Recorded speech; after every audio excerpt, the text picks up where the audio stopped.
जम्मू कश्मीर। जम्मू कश्मीर से वर्तमान सरकार ने 370 और अनुच्छेद 35A को निष्प्रभावी किया है। इसे किस तरह से हटाया गया है और नए प्रावधान क्या लाए गए हैं, इसको समझने की कोशिश करते हैं। इसको समझने के लिए हमें 1947 से लेकर अब तक की स्थिति को स्पष्ट करना जरूरी है। आप हमारे साथ लास्ट तक बने रहिए। जम्मू कश्मीर भारत का ही नहीं बल्कि एक दुनिया का चर्चित विषय बना हुआ है। स्वतंत्रता अधिनियम 1947 से यह स्पष्ट हो गया था कि भारत के दो देश बनने हैं, भारत दो भागों में बंटना है, भारत और पाकिस्तान दो देश अस्तित्व में आएंगे। भारत का बहुत बड़ा भाग एक रियासतों के रूप में था, जिसमें अधिकांश रियासतें अंग्रेजों के पास थी। अंग्रेज 1947 को इन रियासतों को छोड़कर, यानी कि भारत को छोड़कर अपने देश जा रहे थे।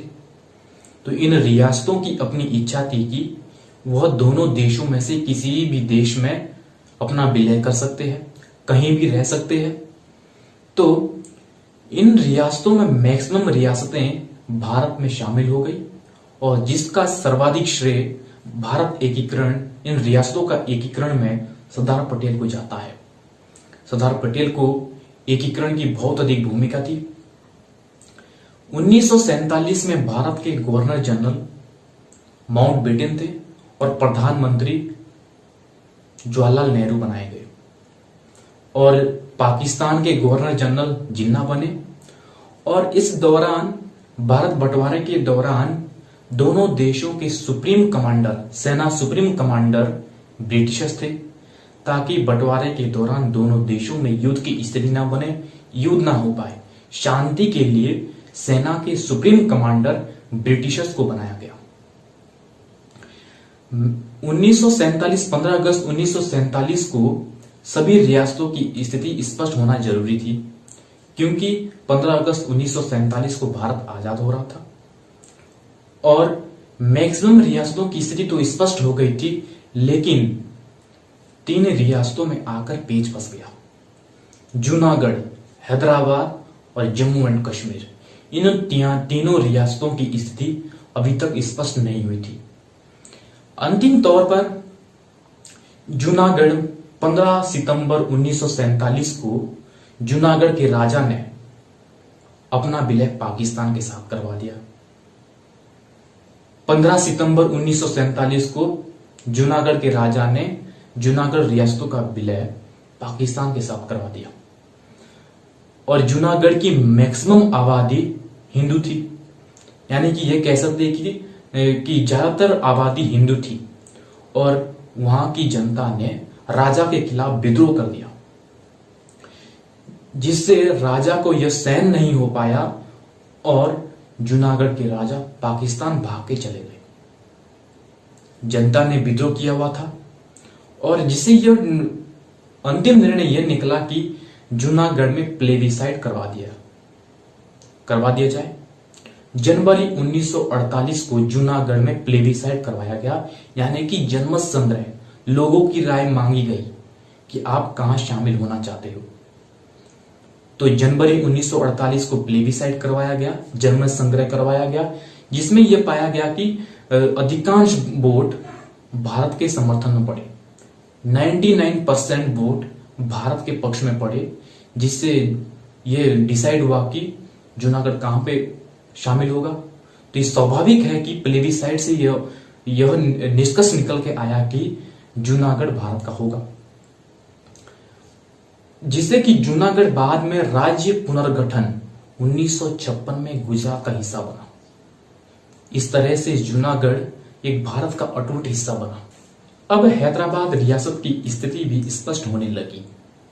हैदराबाद का शासक ये चाहता था कि हैदराबाद रियासत पाकिस्तान में शामिल होनी चाहिए, जो कि एक तार्किक रूप से असंभव था, क्योंकि हैदराबाद रियासत भारत के तटीय क्षेत्र पर पड़ती थी, इसीलिए तार्किक रूप से असंभव था। और हैदराबाद रियासत में मैक्सिमम आबादी मुस्लिम थी और इन मुस्लिम आबादियों के संगठन बनने लगे, जो संगठन पाकिस्तान के समर्थन में बात करने लगे, जो लोग हैदराबाद में भारत के पक्ष में बात करते थे और ये संगठन उन्हें चुन चुन कर मारते थे, और कई बार तो ये घटनाएं एक से एक हिंसक रूप ले लेती थी। तो भारत को लगा कि ये हिंसक घटनाएं बर्दाश्त नहीं की जाएगी। तो भारत ने 13 सितंबर 1948 को हैदराबाद में सेना भेजी और 5 दिन के बाद 18 सितंबर 1948 को भारतीय सेना ने हैदराबाद पर कब्जा किया और इस तरह से हैदराबाद रियासत भी भारत की हुई। हैदराबाद रियासत राज्य पुनर्गठन 1956 के बाद तेलुगु भाषीय आंध्र प्रदेश बना और कन्नड़ भाषीय कर्नाटक बना। अभी तक सभी रियासतों की स्थिति तो स्पष्ट हो गई थी, लेकिन अकेली रियासत जम्मू कश्मीर ऐसी बची हुई थी जिसकी स्थिति अभी तक स्पष्ट नहीं हुई थी। और जम्मू कश्मीर के राजा हरि सिंह थे। राजा हरि सिंह अभी तक कंफ्यूज में थे। हरि सिंह का कहना था कि अगर मैं पाकिस्तान में शामिल हूं तो पाकिस्तान एक मुस्लिम देश है, तो मुझे इस्लामीकरण मुझे बर्दाश्त नहीं करेगा, क्योंकि हरि सिंह एक हिंदू राजा थे। इसीलिए जानते थे कि अगर मैं पाकिस्तान में शामिल हुआ तो मुझे इस्लामीकरण बर्दाश्त नहीं कर पाएगा, और अगर मैं भारत में शामिल हुआ तो भारत लोकतंत्र व समाजवाद का समर्थक है, तो मुझे लोकतंत्र व समाजवाद सहन नहीं कर पाएगा, क्योंकि जम्मू कश्मीर में तब लोकतांत्रिक तरीके से शासन चलेगा। तो इन चीजों को लेकर राजा हरि सिंह अभी तक कंफ्यूज थे। और जम्मू कश्मीर रियासत की 70% से अधिक आबादी मुस्लिम थी। तो पाकिस्तान के गवर्नर जनरल जिन्ना को यह लगता था कि ये जम्मू कश्मीर रियासत पाकिस्तान की होनी चाहिए। उनके तेवर स्पष्ट है कि आबादी को लेकर। तो इस तरह से अभी तक जम्मू कश्मीर की स्थिति स्पष्ट नहीं हुई। जम्मू कश्मीर के राजा हरि सिंह कंफ्यूज में थे कि मुझे पाकिस्तान में इस्लामीकरण सहन नहीं कर पाएगा और भारत में लोकतंत्र और समाजवाद मुझे राजा बनने नहीं देगा। इस तरह से जिन्ना को जम्मू कश्मीर की आबादी को देखते हुए ये लगता था कि जम्मू कश्मीर पाकिस्तान का हिस्सा होना चाहिए। इस तरह से जम्मू कश्मीर को प्राप्त करने के लिए जिन्ना ने 20 अक्टूबर 1947 को अपनी सेना जम्मू कश्मीर भेजी। और जब इस संदर्भ में जम्मू कश्मीर के राजा हरि सिंह को यह पता चला कि पाकिस्तान की सेना जम्मू कश्मीर में प्रवेश कर चुकी है, तो राजा हरि सिंह को यह लगा कि जब तक मेरी सेना जम्मू कश्मीर में तैनात है तब तक पाकिस्तान की सेना कुछ भी नहीं कर सकती है। 2-3 दिन के बाद 23 अक्टूबर 1947 को पाकिस्तान की सेना उरी पहुंची और उरी में पहले से राजा हरि सिंह की सेना तैनात थी, और जिसमें यह हुआ कि राजा हरि सिंह की सेना के ज्यादातर लोगों ने विरोधी सेना को ज्वाइन कर लिया, जिससे राजा हरि सिंह को बड़ा धक्का लगा, ये क्या हो गया। तो राजा हरि सिंह ने यह आदेश दिया कि उरी से श्रीनगर आने के लिए जो रास्ता है, उस रास्ते में जो पुल पड़ता है उस पुल को गिराया जाए, ताकि अन्य रास्ते से आने में 2 से 3 दिन का समय और लग जाए। उरी से महज श्रीनगर 200 किलोमीटर था और एक ही रास्ता था, उसमें पुल को गिरा दिया गया था। तो पाकिस्तान की सेना अन्य रास्ते से आते हुए बारामूला पहुंची। बारामूला तक पहुंचते पहुंचते पाकिस्तान की सेना हिंसक रूप धारण कर लिया था, बहुत अधिक हिंसक रूप ले लिया था, जिससे बारामूला के लोगों के साथ एक से एक हिंसक घटनाओं को अंजाम देने लगे। और ये खबर राजा हरि सिंह तक पहुंचने लगी और राजा हरि सिंह अभी श्रीनगर से जम्मू भाग गए, वे डरे हुए थे। और 26 अक्टूबर 1947 को जब सेना बारामूला से श्रीनगर की ओर आई, बढ़ने लगी, तो शाम तक पहुंचते पहुंचते श्रीनगर को पाकिस्तान की सेना ने श्रीनगर को चारों तरफ से घेर लिया और इस दौरान जम्मू कश्मीर के राजा हरि सिंह श्रीनगर से जम्मू भाग गए थे और श्रीनगर की जनता बिल्कुल घबराई हुई थी कि कहीं पाकिस्तान की सेना बारामूला जैसी घटनाओं को श्रीनगर में अंजाम ना दे पाए। इस तरीके से श्रीनगर की जनता भी घबराई हुई थी। ऐसी परिस्थिति में पहुंचने के बाद राजा हरि सिंह ने 26 अक्टूबर 1947 को भारत के साथ विलय पत्र पर हस्ताक्षर किए, क्योंकि इस दौरान पाकिस्तान की सेना ने जम्मू कश्मीर को चारों ओर से घेर लिया था। राजा हरि सिंह बिल्कुल डरे हुए थे। और यहां पर राजा हरि सिंह के बारे में एक रोचक बात है। जब राजा हरि सिंह विलय पत्र पर हस्ताक्षर करने के बाद 26 अक्टूबर को शाम को सो रहे थे, तो यह कहते हुए अपनी सेना से कहते हुए सोए कि अगर सुबह तक भारत की सेना श्रीनगर ना पहुंची तो मुझे गोली मार देना, मुझे उठाना मत, मुझे गोली मार देना। इतने डरे हुए थे। इस विलय पत्र को शाम को दिल्ली पहुंचाया गया 26 अक्टूबर को, और 27 अक्टूबर 1947 को माउंटबेटन ने इस विलय पत्र पर हस्ताक्षर किए। इस तरह से जम्मू कश्मीर सैद्धांतिक रूप से भारत का हुआ और भारतीय सेना को हवाई जहाज के माध्यम से 27 अक्टूबर 1947 को श्रीनगर पहुंचाया गया और भारतीय सेना ने श्रीनगर को खाली करवाया और इससे जिन्ना के पेट में दर्द होना शुरू हो गया। जिन्ना को लगा कि भारत ने इस पे हस्तक्षेप क्यों किया। तो इस तरह से जिन्ना ने भारत के साथ युद्ध करने के आदेश दे दिए, जिसे सेना प्रमुख ने इसे खारिज कर दिया, क्योंकि दोनों देशों की सेनाओं के सुप्रीम कमांडर ब्रिटिशर्स थे। ये ब्रिटिश सुप्रीम कमांडर इसीलिए बनाए गए ताकि बंटवारे के दौरान दोनों देशों में युद्ध की स्थिति ना हो, युद्ध ना हो पाए, दोनों देश शांत हो। इसीलिए ब्रिटिशर्स को सुप्रीम कमांडर बनाए गए। अनेक कोशिशों के बाद भी जिन्ना युद्ध ना करवा पाए, तो जिन्ना दूसरा रास्ता अपनाने लगे। जिन्ना ने भारत को यह कहा कि लाहौर में एक मीटिंग की जाए।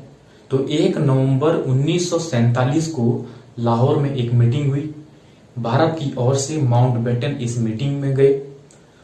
तो जिन्ना और माउंटबेटन के बीच ये मीटिंग हुई, जिसमें जिन्ना ने यह कहा कि हम इस विलय को नहीं मानते हैं। तो माउंटबेटन ने यह कहा कि आप इस विलय को क्यों नहीं मानते। इस विलय पत्र पे जम्मू कश्मीर के राजा हरि सिंह और मैंने हस्ताक्षर किए हैं। ये विलय तो अब हो चुका है। तो राजा हरि सिंह कहने लगे कि जिस तरह से जूनागढ़ में जन्म संग्रह प्लेबिसाइट करवाया गया, उसी तरीके से जम्मू कश्मीर में भी प्लेबिसाइट करवाया जाए। उन्हें ये उम्मीद थी कि जम्मू कश्मीर में ज्यादातर आबादी मुस्लिम है, मुस्लिम आबादी पाकिस्तान के समर्थक है। इसीलिए उन्हें लगा कि प्लेबिसाइट के माध्यम से ये जम्मू कश्मीर पाकिस्तान का होगा। तो इस पर माउंटबेटन ने कहा कि इस पर हम विचार कर रहे हैं कि कब जम्मू कश्मीर में प्लेबिसाइट करवाया जाए। जब जम्मू कश्मीर में शांति होगी, प्लेबिसाइट उस दौरान करवाया जाएगा। विश्व में शांति स्थापित करने के उद्देश्य से यूएन की स्थापना की गई 24 अक्टूबर 1945 को, ताकि विश्व में किसी भी देश के साथ युद्ध न हो और शांति कायम रहे। कुछ उम्मीदों को लेकर 31 दिसंबर 1947 को नेहरू जी यूएन चले गए और चैप्टर 6 के तहत कंप्लेन की। चैप्टर 6 में यह होता है, जब कोई कंप्लेन चैप्टर 6 के तहत की जाती है तो उस पर जो यूएन निर्णय देता है उसे मानना और ना मानना अपनी इच्छा होती है। जो चैप्टर 7 के तहत कंप्लेन की जाती है और उस पर यूएन जो निर्णय देता है उसे मानना जरूरी होता है और ये बाध्य होती है। नेहरू जी ने चैप्टर 6 के तहत कंप्लेन की थी और जब यूएन का उस पर निर्णय आया वह भारत के अनुरूप नहीं था और जिससे नेहरू जी को एक बड़ा झटका लगा।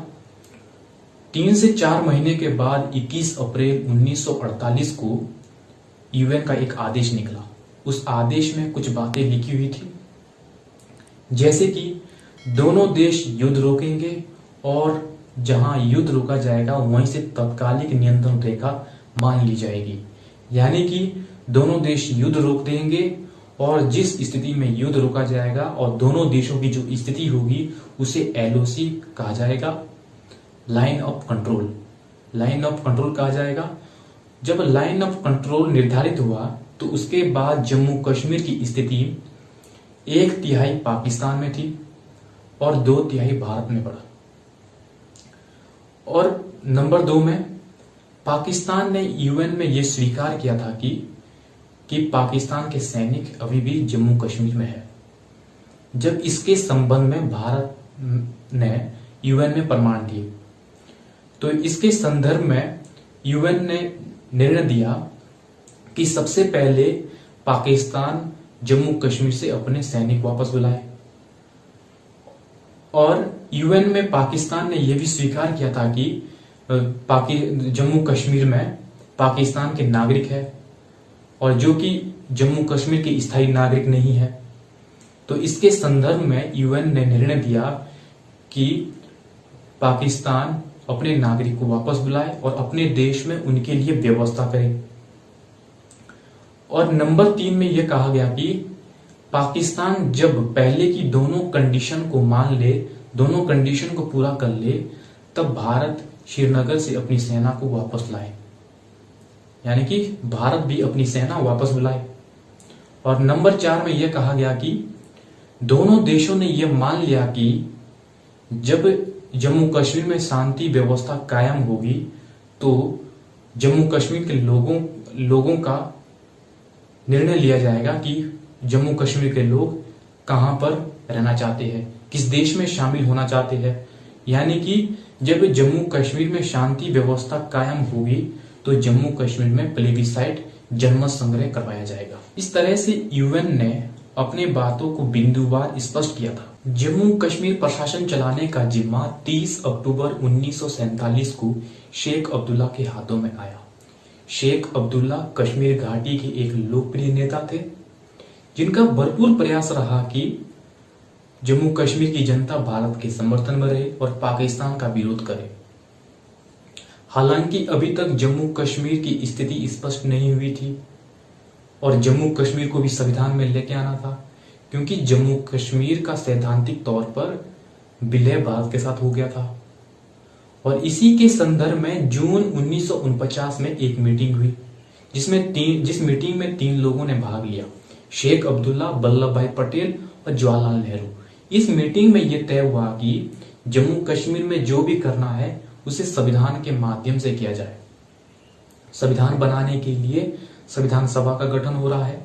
उस संविधान सभा में जम्मू कश्मीर का भी प्रतिनिधित्व चाहिए जिससे संविधान में जम्मू कश्मीर को जगह मिले।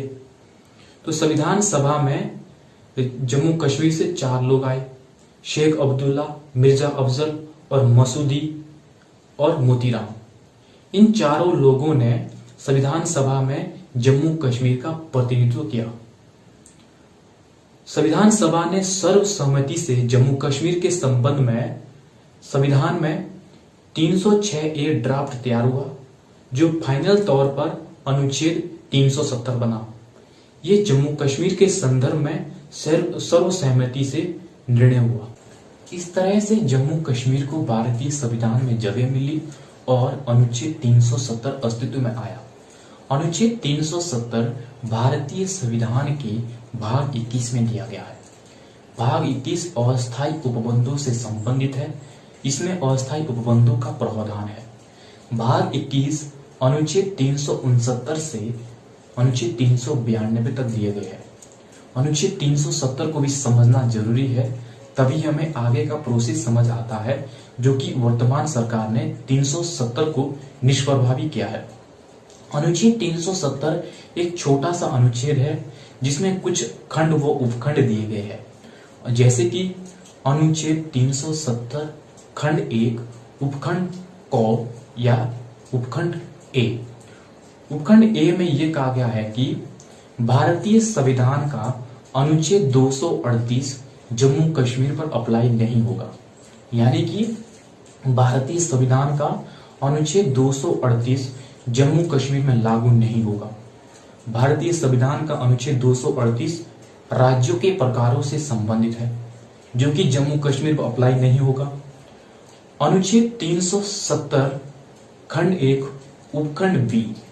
उपखंड बी में यह कहा गया है कि डिफेंस, संचार और विदेश मामलों के संबंधित, इन तीनों से संबंधित अगर कोई कानून जम्मू कश्मीर के लिए बनाना हो तो राष्ट्रपति जम्मू कश्मीर की सरकार से बातचीत करके आदेश निकाल सकता है कि इन विषयों से संबंधित भारत सरकार जम्मू कश्मीर के लिए कानून बना के दे।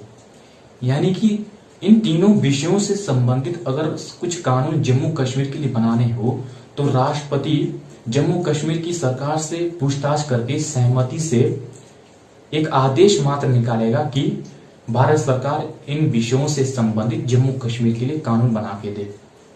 अनुच्छेद 370 खंड 1 उपखंड सी में यह कहा गया है कि भारतीय संविधान के 2 ही कानून जम्मू कश्मीर पर अप्लाई होंगे, अनुच्छेद 1 और अनुच्छेद 370। उपखंड सी ये कहता है कि 2 ही कानून जम्मू कश्मीर पर अप्लाई होंगे भारतीय संविधान के। अनुच्छेद 370 खंड 1 उपखंड डी में यह कहा गया है कि डिफेंस, संचार और विदेश मामलों के अतिरिक्त, इन तीनों विषयों के अतिरिक्त अगर अन्य विषयों पर कुछ कानून बनाने हो तो राष्ट्रपति जम्मू कश्मीर सरकार से सहमति लेगा, पूर्ण सहमति लेकर एक आदेश निकालेगा कि भारत सरकार इस विषय पर कानून बना के दे जम्मू कश्मीर के संबंध में। ये कहता है उपखंड डी। अनुच्छेद 370 खंड 2 में यह कहा गया है कि अगर जम्मू कश्मीर की सरकार भारत सरकार को किन्हीं विषयों पर कानून बनाने के लिए कहे तो उन विषयों पर अंतिम स्वीकृति जम्मू कश्मीर की संविधान सभा की होगी, तभी वह कानून जम्मू कश्मीर पर अप्लाई होंगे। यानी कि जिन विषयों पर जम्मू कश्मीर की सरकार भारत सरकार को कानून बनाने के लिए कहा होगा, उन विषयों पर अगर कानून बना दिए होंगे तो उन विषयों पर कानून पर अंतिम स्वीकृति जम्मू कश्मीर की संविधान सभा की होगी, तभी वह कानून जम्मू कश्मीर पर अप्लाई होंगे। ये कहता है 370 खंड 2 के माध्यम से यह स्पष्ट कहा गया है।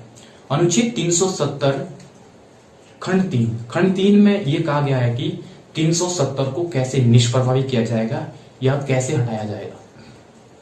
इसमें 370 को हटाने के प्रावधान कहा गया है।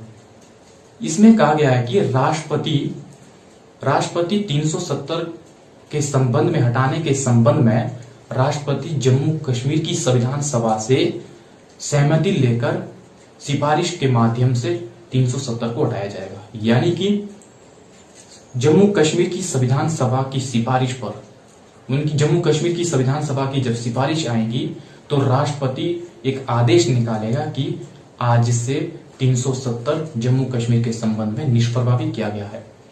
इसी तरीके से जब भारतीय संविधान भी लागू हुआ तो 370 को भी लागू किया गया, जिसके आधार पर जम्मू कश्मीर का विकास किया जाना था। जब भारतीय संविधान लागू हुआ तो जम्मू कश्मीर के संदर्भ में अनुच्छेद 370 को भी लागू किया गया और 1951 में जम्मू कश्मीर ने अपने लिए संविधान बनाना शुरू किया, जिसकी प्रथम बैठक 31 अक्टूबर 1951 को हुई। और जम्मू कश्मीर के संदर्भ में एक दूसरा कानून भी देखा जाता है, 35A, अनुच्छेद 35A। हालांकि अनुच्छेद 35A भारतीय संविधान में वैसे कहीं दिया हुआ नहीं है, बल्कि ये 1954 के राष्ट्रपति आदेश के माध्यम से अस्तित्व में आता है। ये अनुच्छेद 35A अनुच्छेद 370 से भी बड़ा भयानक कानून है, खतरनाक कानून है।